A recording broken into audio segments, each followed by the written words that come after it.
नमस्कार, ओम शांति। आप सभी प्रिय दर्शकों का बहुत बहुत स्वागत है। आपका अपना कार्यक्रम आओ चले सत्युग की ओर। आप सभी सत्युग में विचरण कर रहे हैं और कितनी सुंदर दिनचर्या आप सबकी चल रही है। सुबह का वो पंछियों की आवाज़ के गुनगुनाहट में या चहचहाट में आपका वो उठना और वेशभूषा आपकी रेशम की वेशभूषा में स्वर्णिम युग में और ऐसे सोने के जेवर आदि पहन करके आप वहाँ पर विचरण कर रहे हैं। एक ऐसे सुखमय संसार जहाँ पर चारों ओर सुख शांति।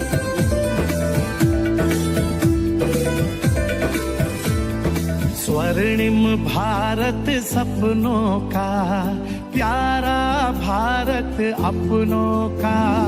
स्वर्णिम भारत सपनों का, प्यारा भारत अपनों का। वसुंधरा पर देखो वो साकार हो रहा है। सतयुग देवी देवों का महाराज हो रहा है। सतयुग देवी देवों का महाराज हो रहा है। महाराज हो रहा है। दीदी जी, अभी रास करके बहुत ही आनंद आया। ऐसा लगा साक्षात श्री कृष्ण और राधे जी के साथ साथ हम सब भी वहीं पर मौजूद हैं। आज के कलयुगी संसार में साल के 365 दिन हम त्योहारों को मना करके खुशियों का आनंद की अनुभूति करने के लिए हम प्रयास करते हैं। नित नई कई ऐसी बातों के द्वारा हम आनंद लेने का प्रयास करते हैं। तो क्या सत्युग में ऐसे वहाँ पर भी कुछ त्योहार हम मनाएंगे कि क्या वहाँ की जीवन शैली होगी? आज हम वहाँ के त्योहारों के बारे में जानना चाहेंगे दीदी जी। ओम शांति। ओम शांति दीदी। आपने प्रश्न पूछा कि क्या हम वहाँ पर त्योहार आदि मनाएंगे। जी। जैसे यहाँ पर दिवाली है, दशहरा है, होली है, रक्षाबंधन है, ये त्योहार यहाँ मनाए जाते हैं। लेकिन वहाँ सत्युग में कोई भी त्योहार नहीं होता है। अच्छा, त्योहार नहीं होंगे दीदी, फिर खुशियाँ कैसे मनाएंगे? वहाँ हर दिन ही त्योहार होगा। अच्छा, वहाँ हर दिन ही त्योहार होंगे। हर दिन ही वहाँ पर उत्सव के रूप में ही मनाया जाता जी। है। जैसा कि मैंने आपको बताया कि वहाँ पर सुबह उठेंगे, पढ़ाई करेंगे या राज विद्या सीखेंगे, शाम को ऐसे रोज शाम को हम बहुत सुंदर तैयार होंगे। राजा महाराजा अपने अपनी ड्रेसेस बहुत सुंदर, एक ड्रेस भी उनकी दूसरी ड्रेस से नहीं मिलेगी। जी। और वो सुंदर सुंदर ड्रेस और उसके ऊपर आभूषण, शरीर तो सुंदर है ही, तो वो आभूषण आदि पहन करके रोज शाम को या तो वो कुछ स्नेह मिलन में जाएंगे या तो वहाँ पर रंगशाला, जैसे नाटक। अच्छा, नाटकशाला। जी। सिनेमा नहीं होता है। अच्छा, सिनेमा नहीं होता। जी। हाँ, लेकिन नाटक होते हैं। जी। तो हम सभी सज धज करके और बहुत सुंदर वो नाटक देखने के लिए जाएंगे। जी। और इतनी खुशी होगी तो प्रतिदिन ही वहाँ पर उत्सव ही होता है। खुशी और उमंग उत्साह रहता है, इसीलिए प्रतिदिन ही वहाँ उत्सव ही लगता है। जी। दीदी जी, हमें ये बात सुन करके बहुत बहुत अच्छा लग रहा है कि वहाँ पर खुशियाँ मनाने के लिए इंतज़ार नहीं करना पड़ रहा है, लेकिन जीवन ही वहाँ का हर एक क्षण और हर एक दिन भी खुशियों से ही भरपूर है। और सभी देवी देवताएं मिलकर के इतने सुंदर जो रंगमंच में और जो वहाँ के नाटकशाला में जा कर के आनंद की अनुभूति करेंगे और हर दिन ही उत्सव है। वहाँ पर आत्मा अपनी सतो प्रधान स्टेज पर है। जी।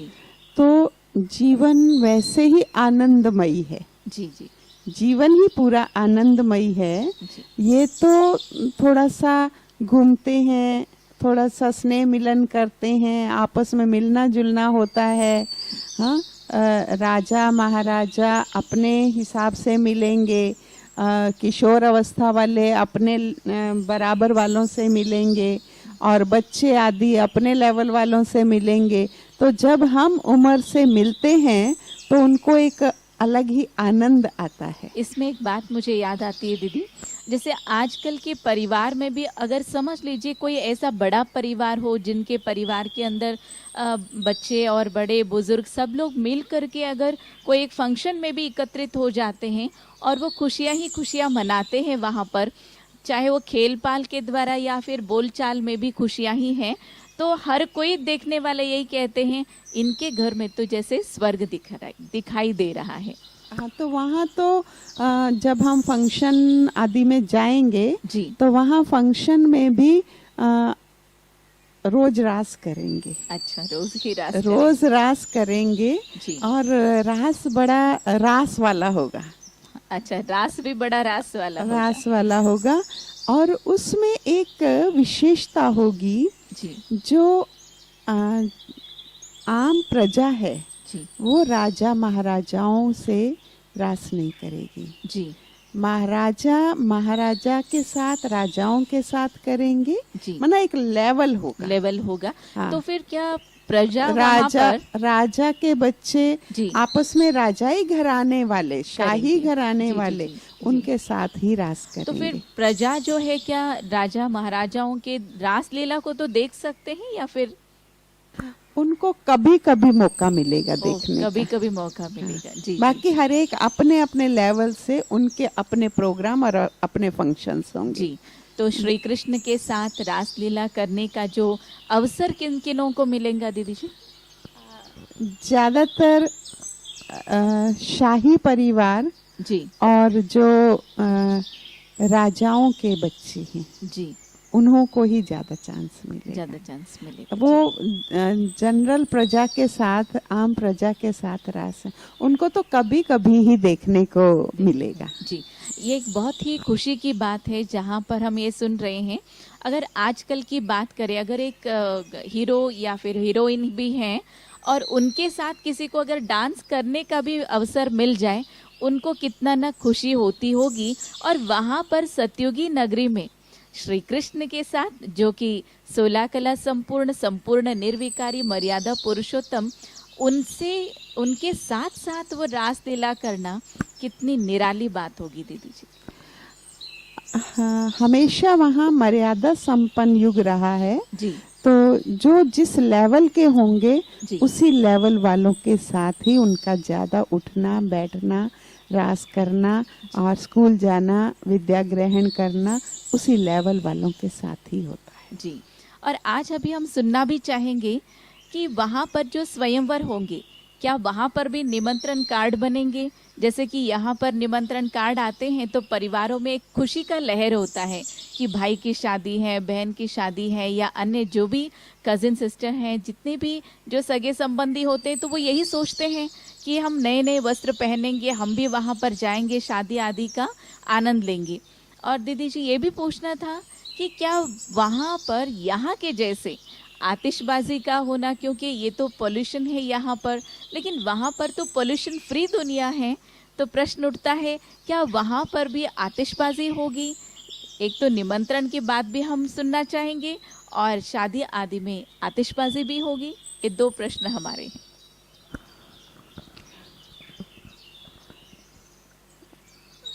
वहाँ पर विधिवत शादी होती है, जी लव मैरिज नहीं होती है। अच्छा, लव मैरिज नहीं होगा। लव होता है लेकिन लव मैरिज नहीं होती है। जी जैसे यहाँ पर तो लव करके फिर वो करना पड़ता है, लेकिन वहाँ पर लव मैरिज नहीं, वहाँ सिस्टम ही वही है कि वहाँ पर हम शादी बहुत धूमधाम से होती है।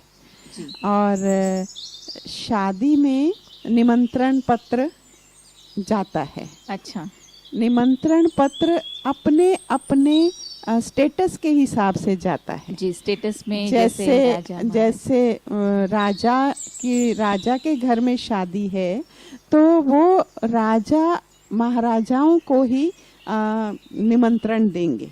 जी जी। तो इस तरह से जो प्रजा में होंगे तो प्रजा वाले आपस में प्रजा वालों को निमंत्रण देंगे। जी। तो जो राजाओं के यहाँ से निमंत्रण जाता है तो वो बहुत ही सुंदर, हाँ? वो शादी का कार्ड देने वाला व्यक्ति अपने एरोप्लेन पे या कहो कि विमान में जाता है और सबको विधि पूर्वक वो निमंत्रण दे करके आते हैं। और वो भी शादी में जब आते हैं तो विधि पूर्वक, हाँ, जो भी दूल्हा दुल्हन या कहो महाराज कुमार महाराज कुमारी या राजा रानी, तो उनको बहुत ही प्यार से सम्मान से गिफ्ट भी देते हैं। जी जी जी। उपहार के रूप में देते हैं। और शादी बहुत ही धूमधाम से होती है। जी। सभी मिलजुल करके बहुत ही धूमधाम से वहाँ पर स्वयंवर होता है। जी। और ये स्वयंवर 1 दिन या 2 दिन नहीं, अच्छा, ये स्वयंवर भी बहुत दिनों तक चलता है। अच्छा। मैं तो यहाँ तो कलयुग में तो जहाँ तक देखा गया है, कलयुग का प्रश्न नहीं, जैसे आम दुनिया में देखा गया 8-8 दिन तक भी यहाँ पर, हाँ, यहाँ पर भी कार्यक्रम चलता हाँ, ही है। तो वहाँ पर लगभग महीना जी। ये त्योहार के रूप में, उत्सव के रूप में चलता है। और उसमें भी अलग अलग लोगों को अलग अलग इनवाइट किया जाता अच्छा, है। अलग माना जिस लेवल के हैं। जी। कभी राजाओं की सभा लगती है, उनका शाही भोज होता है। और कभी देखो तो शहजादे शहजादियां सब, उनको बुलाया जाता है। जी। कभी उनके घर के बच्चों को बुलाया जाता है। अच्छा। तो इस तरह से प्रतिदिन शाही भोज भी होता है, प्रोग्राम भी होता है, और साथ ही साथ रास भी होता है, क्योंकि बिना रास के तो, डांस के तो प्रोग्राम संपन्न नहीं होता है। खुशी का मौका है ना। तो इस तरह से रोजाना वहाँ पर कई दिनों तक ये श्रृंखला चलती ही रहती है। तो बहुत खुशी से ये मनाया जाता है। जी। इसमें जैसे कि अभी हमने सुना, और जो राजा महाराजाओं की ड्रेसेस होती हैं, जी, जी, वो भी बहुत सुंदर, हाँ, शादी वाली ड्रेसेस तो, और फिर अलग अलग फंक्शन की अलग अलग ड्रेसेस। और जो विश्व महाराजन विश्व महारानी होंगे वहाँ पर, वो तो एक बारी पहनी हुई ड्रेस फिर दोबारा भी नहीं पहनेंगे। अच्छा, दोबारा भी नहीं पहनेंगे। हाँ, जी, उनके जी, तो टेलर भी अलग होते हैं। जी। और उनके लिए विशेष ड्रेसेस बनती ही रहती हैं। अच्छा, बनती ही निरंतर रहती हैं। जी। और उसमें सोने की तार की जड़त होती है और हीरे लगे हुए होते हैं। जी। और वो जब चलते हैं तो बहुत सुंदर लाइट में वो इतने सुंदर वस्त्र चमक रहे होते हैं, जगमगा रहे होते हैं कि वो वस्त्र भी इतने सुंदर, और वो उनकी काया भी इतनी सुंदर कि देखने लायक होते हैं वो। क्योंकि अगर बात की जाए हीरों की दीदी, यहाँ पर जो हीरे हैं, यहाँ के एक एक हीरो का जो इतनी जो रोशनी होती है, वहाँ तो महल भी हीरों के, और जो सोफा आदि होगा उसके ऊपर भी रत्न जड़ित होंगे, और जो एक एक वस्तु के ऊपर भी अगर कलाकृति होंगी, और जो श्री नारायण और फिर जो भी वहाँ के महाराजा के साथ साथ जो भी राजवंशावली के लोग हैं और प्रजा हैं, उन सब के ड्रेसेस में भी अगर हीरे होंगे तो कितना ना वो जगमगाता हुआ परिसर होगा। ऐसा आभास जो है मन के आंखों से हम अभी देख रहे हैं यहाँ। और वहाँ के वस्त्र जो हैं, वो वस्त्र रेशम के होते हैं, मखमल के होते हैं। जी। और वहाँ के जो वस्त्रों के रंग होते हैं तो वो फीके फीके रंग नहीं होते हैं। अच्छा।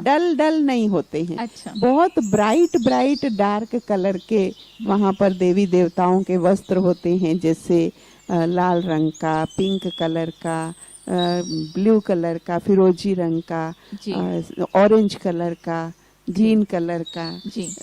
तो इस तरह से बहुत सुंदर वस्त्र और उसके ऊपर उतनी सुंदर एम्ब्रॉयडरी होती है, जी। हीरे जड़ित, सोने से जड़ित। तो और उसके ऊपर जो है वो जो हमारी कंचन काया है, हाँ, उसके ऊपर इतने सुंदर वो वस्त्र लगते हैं। जी। और क्या चारों ओर जगमगाहट होती है जैसे। और जो विश्व महाराजन और विश्व महारानी होते हैं, उनका जब स्वयंवर होता है और उनकी जो ड्रेस होती है वो भी वो बहुत विशेष होती है। हाँ जी। आपने चित्रों में देखा होगा, वो भी राजा महाराजा अपनी बेटी की शादी करेंगे, स्वयंवर करेंगे, तो उपहार स्वरूप में बहुत कुछ देंगे। जी। हाँ, गहने, कपड़े, एरिया, दास दासियां, बहुत कुछ देंगे। मतलब वो एक्चुअली जहाँ पर वो वधू के रूप में जा रही है, महारानी रानी के रूप में जा रही है, वो घर भी संपन्न है और ये घर भी संपन्न है। तो ऐसा नहीं है किसी के मन में कि कुछ लेने की इच्छा हो, वो अपनी खुशी से अपनी बेटी को देते। जी, जिसके लिए और जहाँ तक एक बात और मैं आपको यहाँ बता दूं कि जैसे ही स्वयंवर होने वाला होता है तो राजा को और महाराजा को पहले से ही एक थॉट आता है कि इनके लिए मुझे अलग महल बना करके देना है। अच्छा। तो उनके लिए उनके चॉइस के हिसाब से पहले से ही महल बना करके देते। अच्छा अच्छा, जी जी जी जी जी। दीदी जी, आज का जो ये कार्यक्रम जिसमें हमने बहुत सुंदर बातें जो सुनी, जिसमें एक तो हमने रास लीला भी देखी, रास भी किया और साथ में स्वयंवर भी देखी, जहाँ पर अलग अलग वेशभूषा के माध्यम से जो हमने ये भी सुना कि श्री लक्ष्मी नारायण या जो भी वहाँ के महाराजा महारानी या फिर राजवंशावली के जो लोग होंगे, उनके जो पोशाक होंगे बहुत ही सुंदर और रेशम के होंगे और रत्न जड़ित होंगे।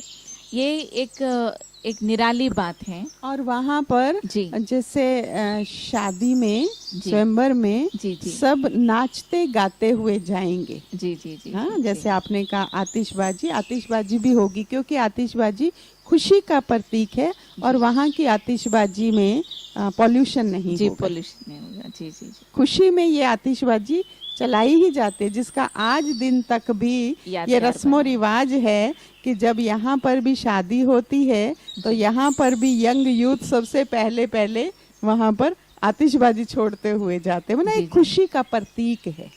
आतिशबाजी एक खुशी का प्रतीक है, इसीलिए दिवाली पर भी कहो तो आतिशबाजी होती है, या कोई खुशी का मौका होता है तो भी हम आतिशबाजी चलाते हैं। तो ये खुशी का प्रतीक है। जी। आज के इस एपिसोड में हम सब ने सुना कि वहाँ के जितने भी संस्कार और संस्कृति जो हैं दैवी गुणों से भरपूर हैं। और इसमें हमने ये भी सुना दीदी, बहुत ही अच्छी लगी ये बात कि वहाँ पर लव मैरिज नहीं होगा। वहाँ पर एक कितना ना वहाँ के रस्मों रिवाज में भी दैवत्व है कि सिस्टमेटिक हैं, जीवन शैली कितना ना श्रेष्ठ है। अब ये वास्तव में श्रेष्ठाचारी दुनिया लगती है कि वहाँ पर ऐसे संस्कार, उन संस्कारों में कोई भी प्रकार की विकार युक्त विकृति नहीं है। कितना जीवन शैली बहुत ही सुंदर, शक्तिशाली है। और यहाँ पर भी दीदी जी हमने सुना कि 200 साल पुरानी बात भी अगर हम अपने हिस्ट्री को ओपन करके देखें कि संस्कार सभ्यताओं की जहाँ पर बात की जाए, वहाँ पर भी हम सुनते थे कि रानी की जब शादी हो जाती थी तो उनके साथ साथ दहेज में गांव, जैसे अभी आपने कहा, गांव ही दहेज में दे दिया जाता था, राज्य ही दे दिया जाता था। और उनके साथ जैसे अभी आपने कहा कि दासियां भी दी जाती थी। तो ये बहुत ही सुंदर और निराली बातें आज हमने सुनी। बहुत बेहद खुशी हमें हो रही है, हमारे दर्शकों को तो हमसे भी ज़्यादा खुशी हो रही होंगी। ये दासी तो सदा साथ आई हैं। अच्छा। अगर आप देखें तो अगर कभी आपने रामायण में देखा हो तो कैकेयी की दासी मंथरा साथ आई थी। अच्छा अच्छा। जी। तो ये राजा महाराजाओं की प्रथा चली आई है कि दास दासियां साथ में आती हैं। जी जी जी जी। तो आज के लिए इतना ही है। और दीदी जी का हम बहुत बहुत तहे दिल से हम बहुत ही आभार प्रकट करते हैं यहाँ पर, और बहुत ही हमें हर्ष हो रहा है, खुशी हो रही है इतनी सारी बातों को सुन कर के, जहाँ पर हम स्वर्ग में ही रमन कर रहे। जहाँ तक कि मैं समझती हूँ दीदी जी, एक एक्सपीरियंस भी सुनाना चाहूँगी। जितने दिन से हम लोग ये सारे एपिसोड्स बनाते हुए आपसे रूबरू कर रहे हैं, उसमें हम जब यहाँ से उठते हैं, हम अपने कार्य व्यवहार में भी जाते हैं, ऐसा लगता है कि हम स्वर्ग के नज़ारों में ही घूम रहे हैं। जब अगर भोजन भी करते हैं कि वहाँ के नज़ारे कैसे होंगे, वहाँ का रहन सहन कैसे होगा, वो बारंबार स्मृति में आता है। सुन करके बहुत ही खुशी हो रही है। प्रिय दर्शकों, आप सबने भी ऐसे स्वर्णिम नज़ारा देख करके आपको भी मन में ऐसा लग ही रहा होगा, ऐसे दैवी संसार में जाने के लिए क्या हम भी तैयार हो सकते हैं? जी हाँ, तैयार हो सकते हैं। उसके लिए आपको भी सीखना होगा राजयोग।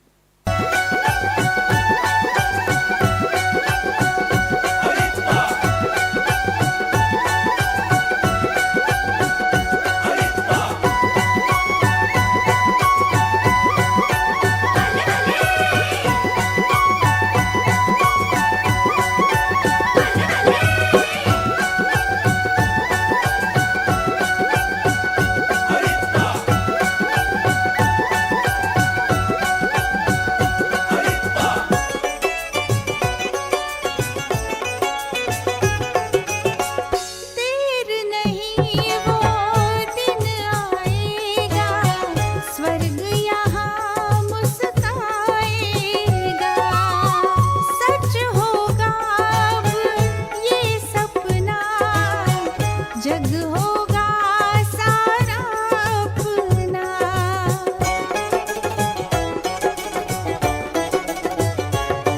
हो देर नहीं वो दिन आएगा, स्वर्ग यहाँ मुस्काएगा। सच होगा अब ये सपना, जग होगा सारा अपना। होगा ना अब कलह कलेश, होगा ना अब कलह कलेश। होगा ना अब कलह कलेश, होगा ना अब कलह कलेश।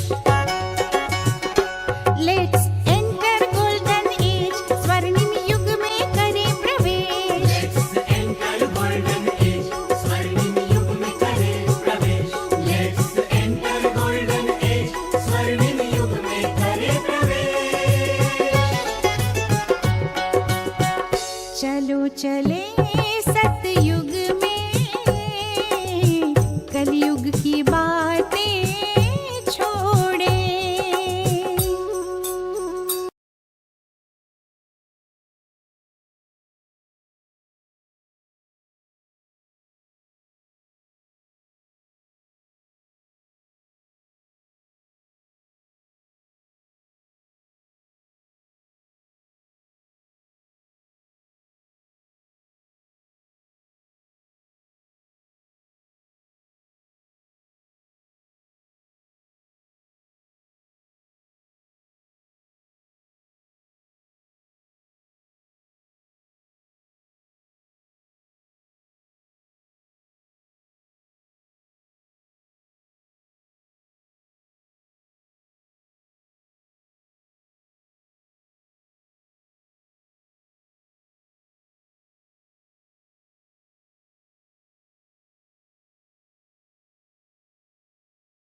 लेट्स एंटर गोल्डन एज, स्वर्णिम युग में करें प्रवेश। Let's enter golden age, स्वर्णिम युग में करें प्रवेश। Let's enter golden age, स्वर्णिम युग में करें प्रवेश। चलो चले सतयुग में, कलयुग की बात